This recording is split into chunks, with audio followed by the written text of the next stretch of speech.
Marilyn, you mentioned integrity, and what is the other word that you mentioned? Authenticity. Authenticity. Yeah, modeling integrity and authenticity. When I first came to First Church, having not had a church before, and certainly not having a large church before, and not knowing what it would mean to be called to a church, I began to pray every day. You know, I had a spiritual practice off and on during my life, but when I came to First Church to become their minister, I took my spiritual practice very seriously after that, because I had to. And I was really running scared, and I still am, because it's just huge what we try to do.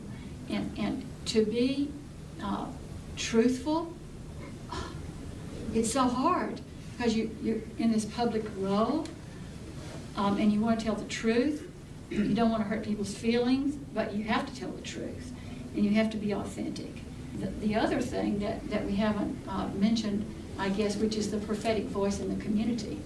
I'm the prophetic voice in the community for the congregation. And so if I speak in front of a camera, or if I write a letter to the newspaper, or do an op-ed piece, or whatever, that's not just Marilyn Sewell speaking. That is First Unitarian Church speaking, and it's Unitarianism speaking, and a lot of times to a lot of people. And not only that, if I screw up, it's ministry screwing up. You know, just like the Catholics screwed up big time. Okay, well, guess what? It's all of us that are tarred with that brush. So it's huge responsibility that we carry, just huge, and it's a privilege that we have as well. So there we go. I have a question that comes out of the conversation that's been coming here. I am aware that so many of the answers speak to, and it's clear to me it speaks from a passion that the speakers here have touched on why it is we do the work we do. And I'm aware in the responses that seldom do we do the work we do so we will grow. That we do the work that we do, and that one of the outward and visible signs of that is growth in our communities. But I heard no one say, because your question was, I wrote it down because it seemed odd to me, and that was, what is your role as a minister in growing? What do you uniquely do in growing? And I would listen to my colleagues respond out of this passion for doing the work that we do. And I'm wondering if there's not a consensus among us, unspoken as it is, that that I am not a different minister so that I will grow, not a different minister so that I will grow the numbers in this congregation, that perhaps the tasks adapt or adjust. I don't know. Now I'm struggling to put words to concepts I only have partially. I understand what you're saying. I was thinking along the same lines, that Yeah. most of what we've said could be said of, all of our colleagues would say similar things, or we'd hope that. The one thing about that I've been aware over and over again is a certain kind of discipline of being the minister of a growing church, and I loved your reweaving. Right.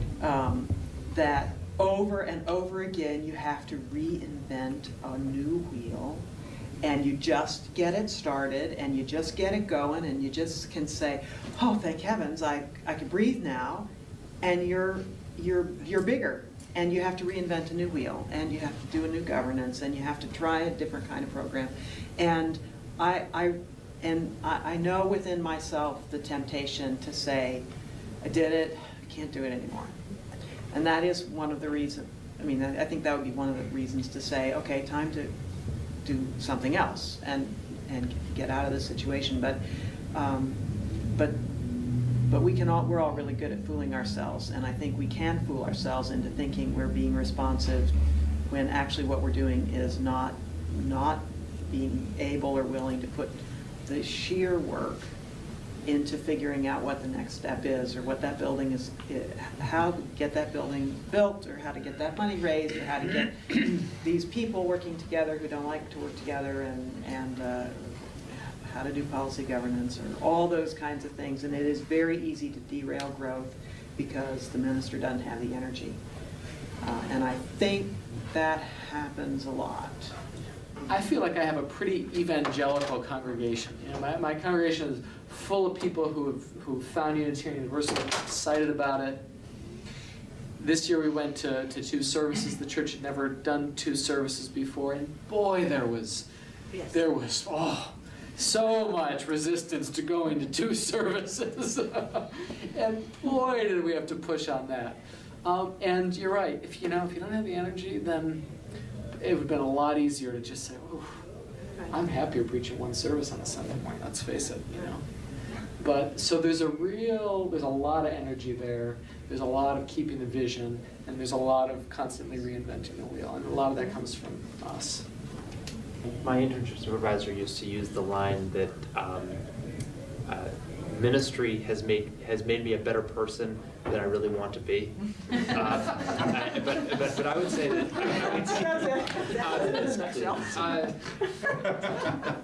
Helen, your line, do we do ministry differently? I think that growth makes us do ministry better than we really want to do it.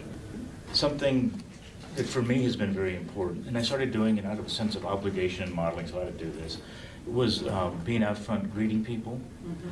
But now I can't stop because it reminds me how many people are coming. Because you see people every week that you don't know, and to me it's a real, it just grabs me by the lapels every Sunday. Like, you got to do this. These sort of kind of hungry